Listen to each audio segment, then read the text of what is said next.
Oregon football recruiting's been very quiet lately. Why is that the case? Here we go. You are Locked On Ducks, your daily podcast on the Oregon Ducks, part of the Locked On Podcast Network. Your team every day.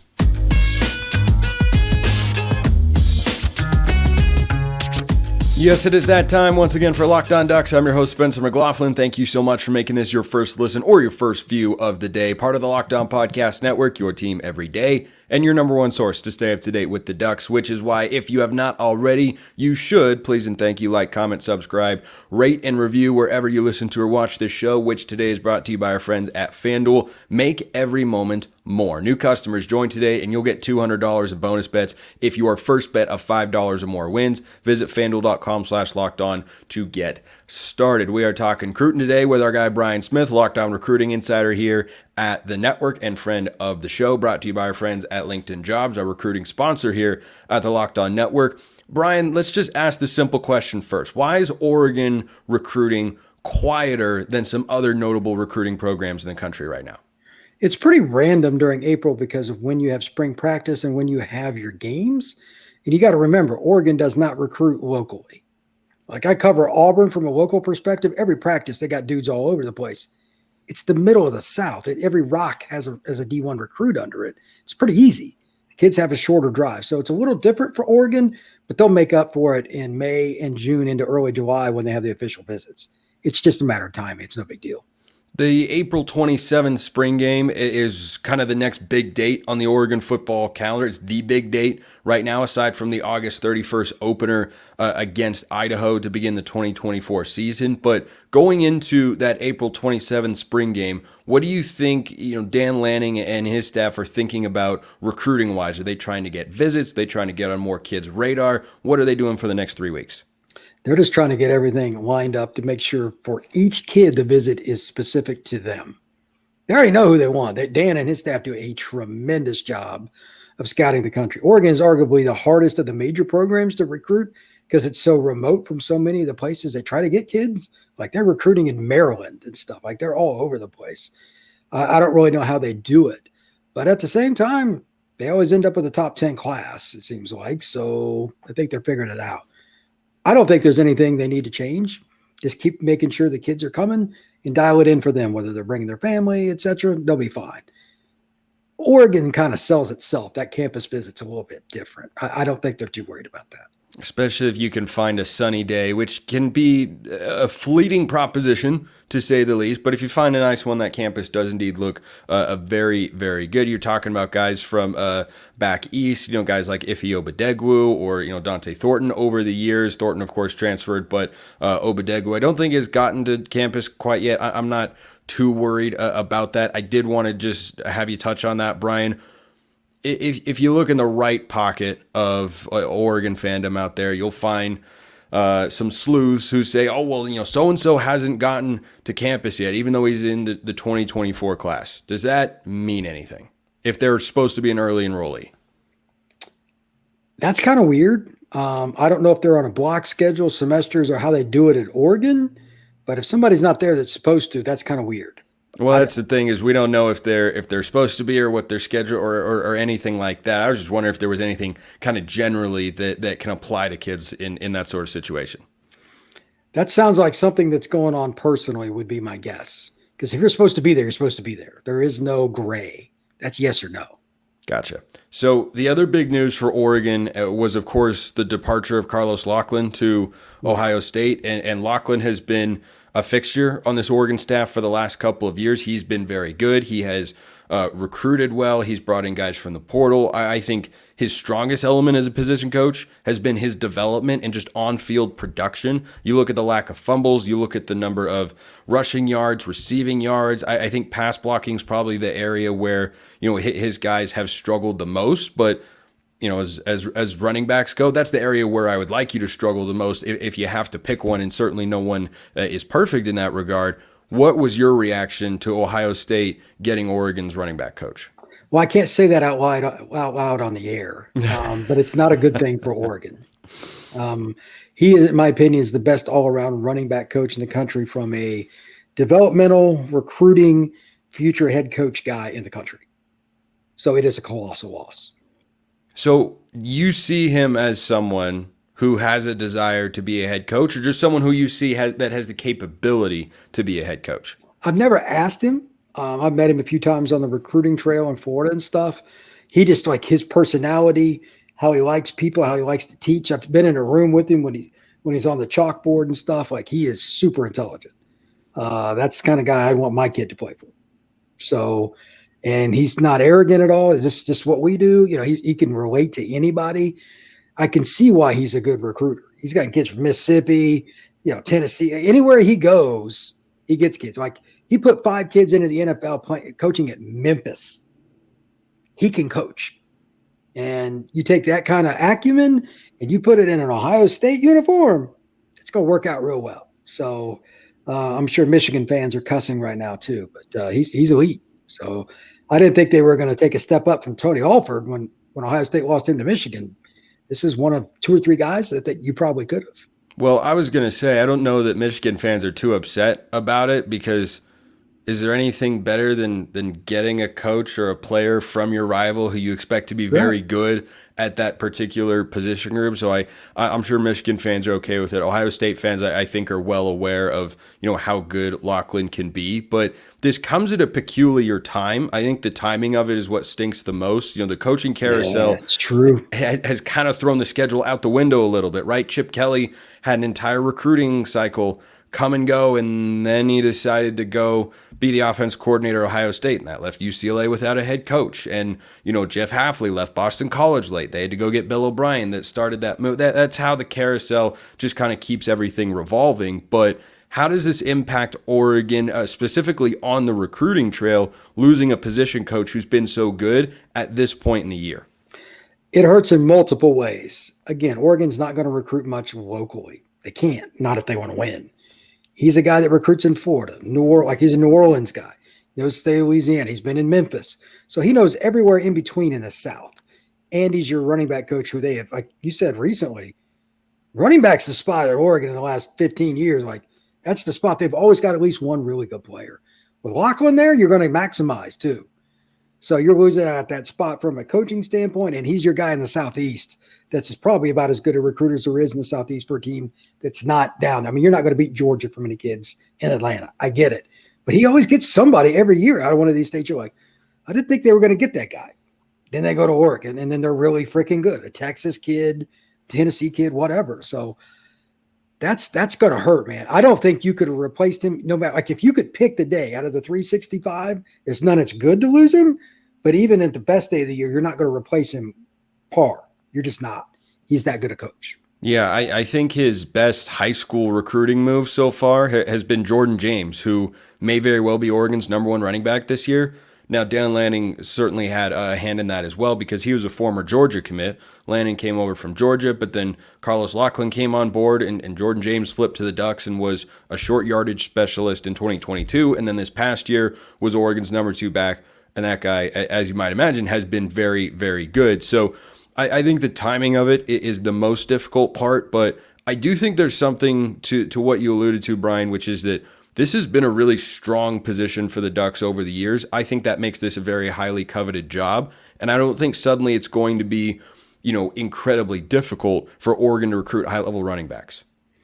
No, now the question is, do they hire from within, or I have no idea what they're trying to do. A hire from within for this position does not feel likely, though Lanning has done it before with other coaching vacancies. It's possible, but the other thing is you could always go get an NFL analyst, even if it's just a year or two, to kind of fill the gap. But he needs guys that are very unique recruiters. Again, this is somebody that recruits the South. How many guys that recruit the South are going to want to take a job at Oregon? They may have to Dan himself may have to take some of that responsibility. I don't know how the hell the head coach does that, but you got a lot of analysts there. It's not like they're short of money at Phil Knight University, but they need to figure that out, because they have to recruit down here if they're going to have an SEC style defense in particular that Dan Lanning wants to have. So it's a fit to coach there, but it's an even more important fit to recruit those kids from where I live all the way out to Eugene. So they may have to split the responsibilities and just get a good coach for now. Yeah, it's also Not puzzling. That's not the right word. I'll think of the right one in a moment. But in the context of where Oregon's running back, it's very important for Oregon to find the right hire here, because if you don't, your 2025 running back room could have some shortcomings, because you would have the possibility of Jordan James and Noah Whittington going to the NFL. That's not a guarantee, but it's certainly a possibility. Like, there could just be a lot of change at that position. So that's what makes this hire important, why I think Lanning, has not really indicated that he's in a big hurry to fill that role. They want to get someone who's the right guy, and I think that's the right sort of approach. 3 names that you need to know in the 2025 class that Oregon is after. We'll get to all of them right here on the show. First, let's talk about our friends over at FanDuel. The sports calendar is loaded, and FanDuel is making it even more exciting to get in on the action. You can bet everything you want for college football. You can bet the NBA. You can bet Major League Baseball, the NHL, NCAA March Madness on the men's and women's side. Everything you want, it's all over there. And right now, new customers get $200 in bonus bets with any winning $5 bet. That's $200 you can use to bet the tournament, Major League Baseball, NBA, NHL, and so much more. Visit FanDuel.com/lockedon and make your first big bet a win. That's where you want to go. FanDuel.com/lockedon. Oregon's win total's 10.5. That's a tough number. Oregon's got the second best odds to win the Big Ten championship, one of the 5 or 10 best odds to win the national championship, Dylan Gabriel Heisman odds. Everything is over there. FanDuel.com/lockedon. Check out FanDuel, America's #1 sportsbook, and our official sportsbook sponsor here at the Locked On Network.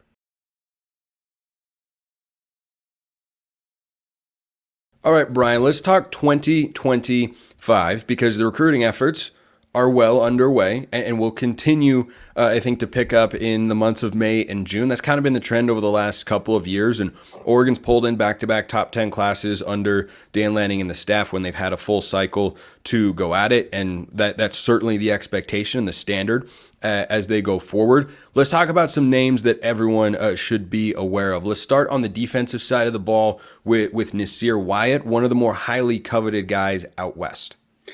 Athletic edge player playing at Mater Dei. Shocker. I know that they never have. Can't believe it. It's unbelievable. Oregon never recruits that school. But at the same time, like, it's an automatic stop. If you recruit LA, you have to recruit Mater Dei. That's one of your first 2 stops. St. John Bosco's probably the other one. Flip a coin. And either way, you're going to offer 5 kids there. So that's just how it works. That kid's twitchy, bro. He reminds me of some of the kids like Miami Public League or whatever, but he's got more coaching than a lot of the kids that I see in Florida that play some random school. He understands how to track the ball. He understands what steps to take. He's got good hands. I don't know exactly how much he's going to fill out. Maybe he ends up being a full-time in, but right now he's playing a stand-up position for the Monarchs at Mater Dei. Just a good athlete. He's a kid. I wouldn't care, Dan or anybody else that in my scheme, you take that kid, you figure it out. Like, you could probably move him to tight end or whatever. He would figure it out. Just a good football player. Does he remind you at all with that kind of, in-between status of Isaiah Simmons, the Clemson player who played at all 3 levels of the defense? Zay might have been taller. He was a little thinner at the same stage. Yeah, Simmons, I think, was like 6'5", 6'6". But he was a kid out of Kansas, if I remember right. He was just random as all get out. For him to end up at Clemson, by the way, is really random. Kansas kid ended up at South Carolina. But had a great career. Yes, he's solid. But at the same time, this kid's a little thicker, and he's at Mater Dei. Like, they train like they're NFL players. That if you go to that program, you're making a mental commitment not to have high school. Like, the athletic programs there, that's all in. It's almost like going into the Marines or something. You either all in or you're not going to make it. So that's one of the reasons they're also recruited. It's a big commitment to play football at that institution. So he'll probably play early if he goes to Oregon, if he went to A&M. I have no idea, but that's not a kid. I watched about 5 clips and I'm like, okay, tremendous athlete, long arms, understands how to track the ball no matter where he's at. And he's at Mater Dei. This is going to work out pretty good. Yeah, generally those are things that line up if you're a highly rated prospect coming out of one of those powerhouse schools. And you mentioned St. John Bosco. That's where Mateo Uiagalelei came from. And of course, Mateo, who I'm sure we talked about once upon a time here on the show as being an early impact guy, was an early impact guy for the Ducks, had a couple sacks, had some more TFLs, and was just a regular part of the rotation. And we've talked many times here on the show about Oregon's propensity to recruit the defensive line. Tosh Lupoy is a big part of that. He is a big time recruiter, and he's the defensive line coach. And I think the results that he and Lanning have put forward so far always make you feel like you have a chance for a kid like Nasir Wyatt, which is really good. Let's move to the other side of the ball and a couple of pass catchers. One from my neck of the woods out here in the great state of Utah. 4-star tight end Brock Harris from a little bit further north than where I am, but certainly it's a name that when I saw him pop up on Oregon's radar, I'd heard because it just, I talked to all sorts of people around here and names that stand out and pop in the Utah high school football scene, which is, I think, one of the growing scenes in high school football recruiting. There have been some really, really good kids come out of the state of Utah. Jackson Powers Johnson is from the state, the Sewells, of course. What do you make of Brock Harris at the tight end position? One that, is also going to be a lot thinner for Oregon after 2024.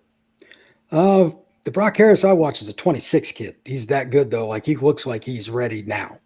He's only been a sophomore. Oh yeah, I crossed up our two tight ends today. That's my fault. But still, continue. I would take him right now. Tremendous balance, catches like a receiver, runs routes like a receiver, and he throws guys to the ground. Check. I mean, he's the entire package. He will pick his school.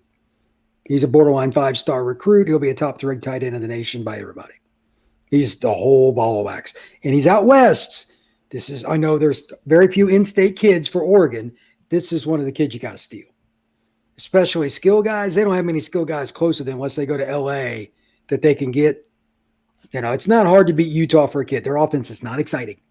So you should be able to – I'm sorry, it's just true. Well, so you make a good point that Utah does not have as explosive an offense traditionally as Oregon has been able to put together. It's still not an exciting offense. I don't care. But they have been very, very good with their tight ends. And they just had Dalton Kincaid go in early in the NFL draft. I think he was a first-round pick. He's off to a good start. Brant Keithy is going to go into the NFL as well. I think there is something to the fact that Utah. I'm sure Utah's already offered him. God. If they hadn't, they should all be fired. Yeah. I think I'm sure they already offered him. I think that positional identity, talking about like Oregon with running backs. Do you see that resonating with kids out on the high school recruiting scene? Think Ohio State wide receivers. Washington for a while with defensive backs. They've kind of shifted their identity more to the offensive side of the ball. But, LSU with defensive backs over the years, Oregon with running backs. Do you see that kind of resonating with certain recruits of like, man, so many great running backs have come out of there and I want to be the next one? It is a conversation piece. Ohio State receiver is the flashiest. So it's the most commonly discussed. But, yeah, there's certain schools like when a D lineman gets offered by Bama, it's a little bit different. When a corner gets offered by LSU, I understand. Those things hold water. And like right now, LSU at corner is terrible, but it's still LSU, and there's some pizzazz with that, and there's a chance to play early. They'll probably go get an elite corner this year. It's freaking LSU. Oregon can do that. Name a year they haven't gotten a good running back recruit. It's pretty rare. So, Locklyn had something to do with that, but it's been that way since before Carlos was there too. It does matter. Kids pay attention to the draft and trends and all that. And somebody that's a 10-year-old sees a game on Saturday night and they see a kid run for a touchdown for Oregon or USC or whatever. Then they just get stuck on it. It happens that way. Yeah, by the way, I just got to come out and say I'm going to take the double L on Brock Harris. I thought he was 25. He is 26. He's actually at Pineview High School, which is in St. George, literally 45 minutes down the road. Hence why I have heard his name several times, but I thought he was further up north. So that's someone who maybe I'll get a chance to see in person one of these days as his recruitment continues. But another tight end who you brought to my attention, Brian, is Deshaun Brame, who Oregon is looking at. He's got a crystal ball to go to the Ducks. What do you make of Brame, and are the Ducks' chances of landing him very good? He's a kid that I got to know a little bit a few weeks ago. He was at a tournament in Atlanta playing for California Power. It's one of the best 7-on teams. I'm walking out onto the field. I know a few of the coaches and stuff. I'm like, who the hell is that guy? He stood out amongst Power 5 recruits, which is always a good start because every kid they have is going to college, all of them. So he was really, really good. And he looks like except for the face, he looks like he's 22 years old. Those are good starts. And he catches the ball with his hands. He's natural with it. He'll be a multi-year starter at like an SEC Big Ten school. So he told me Ole Miss at that point, this 3-4 weeks ago, whatever it was the one visit he knew he was taking, but he was pretty open. I didn't even get to Oregon at that point when I was talking to him because he has a gazillion offers, but he's a kid from Kansas. Like if you got Oregon recruiting, Derby, Kansas. It's just outside of Wichita, for the record. I looked it up. I'm like, where the hell is that? Because I had no idea. Yeah. It's 2.5 hours from Kansas City. It's middle of nowhere otherwise. But the point is still the same. He's a ball player. He would be a ball player in Texas, in Florida, in California. He's an elite player. Yeah, and a guy who is in the 2025 class and the number 4 tight end in the country, number 100 or 101 overall, according to 24/7 Sports. So those be the names to keep you up to date with where Oregon's recruiting efforts are at. Harris was on campus recently for a visit, and the other 2 guys will continue to monitor. But as for guys who Oregon has landed, who are going to be hopefully a part of the spring game on April 27th, what is the film going to say about Xadavien Sims and Kamar Mothudi, couple of incoming true freshmen for the Ducks? We'll talk about that after we talk about Amazon Fire TV, your destination for sports. From live games to highlights to in-depth analysis, Fire TV offers amazing viewing experiences with smart TVs, as well as the Fire TV stick that you can plug into your existing TV that provides access to millions of movies and TV episodes, as well as free and live TV. Whether it's opening weekend for baseball or the college basketball tournament, you're going to want to have a Fire TV, which recently created Fire TV channels to deliver a constant supply of the latest videos from your favorite sports brands, all for free. That includes all of us at Locked On and most of the big pro leagues and college conferences as well. You can stay up to date with all the game analysis, highlights, and more. March Madness, NBA, Major League Baseball, they've got it all. Check out Fire TV channels. If you haven't, you should. To learn more, visit www.amazon.com/LockedOnFireTV. That's amazon.com/LockedOnFireTV to learn more. Let's wrap today's show with a little film breakdown. I've done a decent number of these on my own, but who better to do it alongside than Brian Smith, of course, the film master or maestro, if you will. Let's start along the defensive line, Brian, because this is such an intriguing position for the Ducks in 2024 with the amount of turnover they've got and the talented freshmen coming in, the redshirt freshmen from the 2023 class. But we're looking at incoming true freshmen here, Xadavien Sims out of Oklahoma. What stands out to you about Oregon's new defensive tackle? His junior film compared to his senior film, it's totally different, like the way his frame looks. Like, you're a thin guy. Imagine yourself putting on 30 pounds in a year and still getting faster. He's put in the time off the field. He looks tremendous. Like, his junior film was okay. I saw potential. Well, this is a dude now. Good for him. And he's a kid that at a spin move, he uses his hands better. His feet don't stop after contact. He's figured it out. Like, I know Oregon's got 129 defensive linemen, but he's got a chance to play at least a little bit as a freshman. He's too athletic and too big at his size not to. They used him a tight end. He's just a very unique football player. I'd imagine he's a young man that's going to end up getting in the rotation a little faster than some might expect. Yeah, and I never expect true freshmen to play, particularly in the trenches, because a lot of times guys need to, get in the weight room and get nutrition program to adapt their bodies. Whereas, a wide receiver, it's, hey, if you're fast enough to play right now, you're just fast enough to play right now. It doesn't mean there isn't physical development for those guys, but it's certainly more important for the guys who are, getting dirty and doing all the grunt work down there at the line of scrimmage. And Sims has got a lot of guys who are going to push for playing time this year. You think about guys from the 2023 class like Amari Washington, Terrence Green, Johnny Bowens, and the like. You've got Aiden Breland, of course, coming in, who we've talked about before here on the show. Hard to see that guy not playing, Aiden Breland, that is. And certainly Sims has got some potential to crack the rotation. He'd have to really pop, though. And to me, when I watch him, Brian, I don't know how much you remember Eric Armstead when he was at Oregon, but that's kind of what I see. Now, Armstead was 6'8", like a unique talent, but when I watch Sims and the way that he engages and just kind of stands up other offensive linemen and then waits to shed whenever he wants, can line up at that defensive end spot, but probably more well suited to play on the interior. I saw more Armstead than DeForest Buckner, who of course made up one of the best Oregon D lines we've seen really in my lifetime. Those two guys both are still having outstanding NFL careers, but that's kind of my comp for him, and where I think his ceiling is at is Eric Armstead. What do you think of that? I think that he's just a shorter version of that. The length that you're talking about with those guys, like they could just hold guys off and look around. Yeah.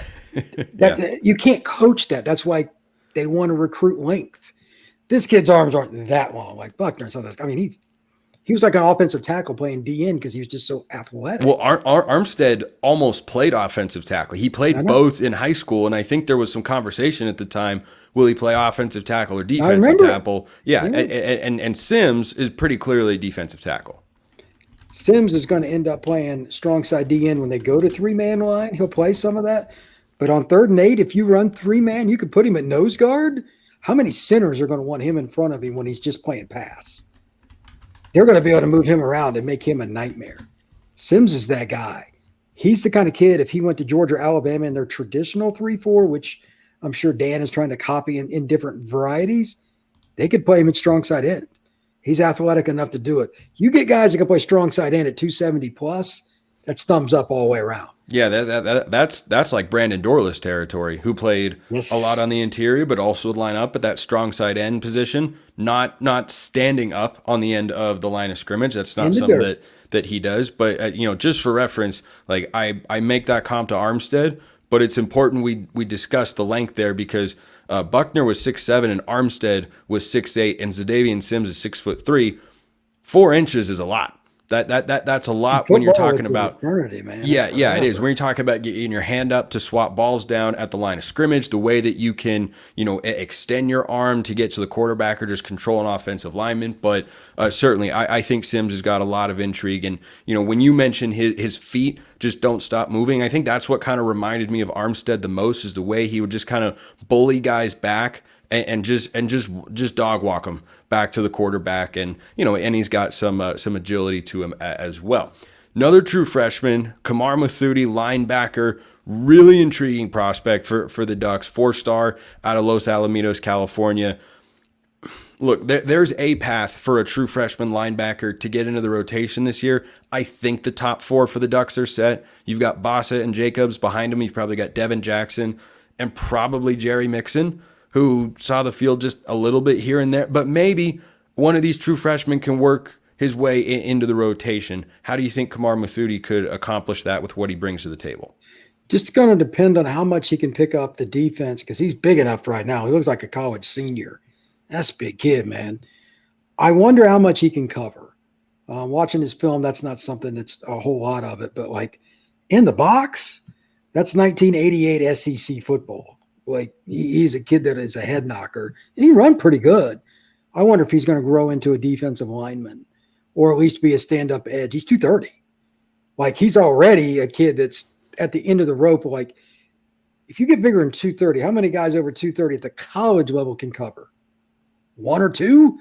Like, like tight ends and slot receivers going to eat him alive. So either he's starving himself the next 4 years, or he's going to play edge or come off the field on 3rd downs. That's my only concern. But, like, if you want to run at him, God bless you. That's your decision. Good luck to you. I'll watch the train wreck.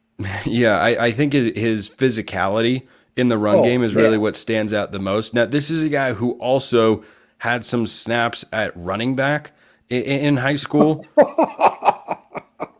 Good luck to them. Yeah, I know. I wouldn't want to tackle that guy either. But, that reminds me a little bit of a Noah Sewell type, but my direct comp here, this is a very obscure selection. I'd be impressed if you remember this guy, Michael Clay at Oregon. He wore number 46 back in the day. Now, here's my thinking, Brian.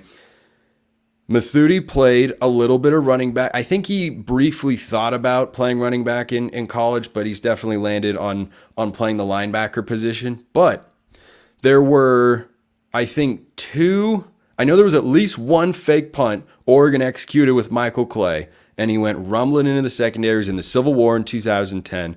The other one was a couple years later with Rodney Hardrick, who, again, same sort of build, like big upper body, very physical, but not necessarily going to wow you in coverage. And it's hard to find linebackers that can cover, but I thought Michael Clay or Rodney Hardrick, and I don't expect you to know those specific names because they're among the most obscure you could pluck, but that's kind of where my mind went. But when you're bringing in a guy like Mothudi who has those physical traits, but maybe needs to work a little bit in coverage, how do you approach that as a defensive staff?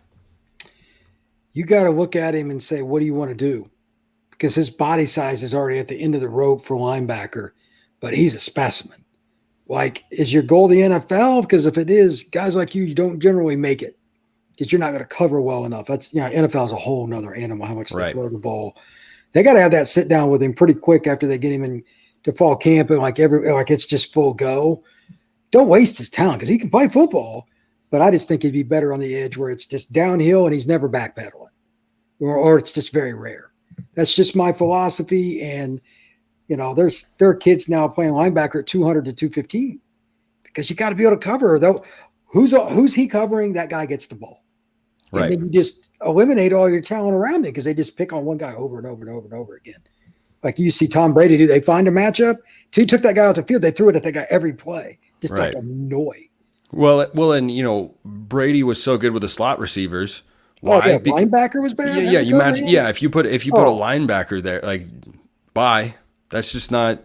That's not going to work. Think about what this Oregon team does. Tez Johnson, dynamic route runner, one of the best in all of college football in the eyes of Pro Football Focus and anybody else that just has eyes and understands football. Anytime he could get one of those option choice routes on a linebacker, that's game over. That there's just you're not going to be able to make that sort of move. So it's difficult, but I wonder if maybe he doesn't turn into an Amarion Winston type who could play linebacker but plays more at that edge position for the Ducks. Will be fascinating to watch, and hopefully we get to see him on the field on the spring game on April 27th. Brian Smith, great stuff today. Brian, thanks as always. Thank you very much, sir. Appreciate everyone listening. I'll see you next time. Have a wonderful rest of your day, and as always, go Ducks.